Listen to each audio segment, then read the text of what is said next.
मित्रांनो, CTT exam 2026 new notification CBSE बोर्डाकडून देण्यात आलेलं आहे। परीक्षा फॉर्म भरण्यास मुदतवाढ देण्यात आलेली आहे। काय आहे माहिती, याबद्दलची संपूर्ण माहिती आपण पुढील व्हिडिओमध्ये पाहणार आहोत।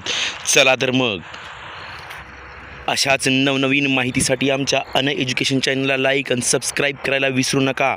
पहा तर मित्रांनो, काय आहे महत्त्वाची अशी अपडेट आहे CTT फेब्रुवारी 2026 या परीक्षेबद्दल। CBSEकडून CTT फेब्रुवारी 2000 परीक्षेसाठी अर्ज अपूर्ण राहिलेल्या एकूण 1,61,127 उमेदवारांना एकदाच संधी देण्यात आली आहे।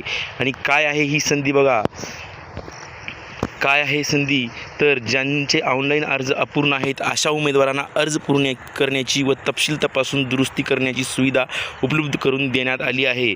कालावधी जो आहे मित्रांनो बघा, हा कालावधी आहे 27 डिसेंबर सकाळी 11 वाजल्यापासून ते 30 डिसेंबर रात्री 11:59 वाजेपर्यंत।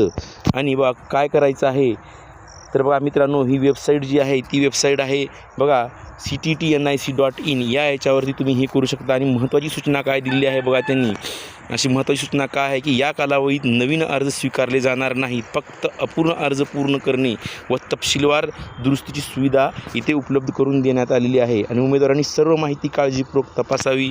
आणि CTT फेब्रुवारी 2026 देणाऱ्या सर्व उमेदवारांसाठी ही अंतिम संधी आहे आणि वेळेआधी अर्ज पूर्ण करावेत।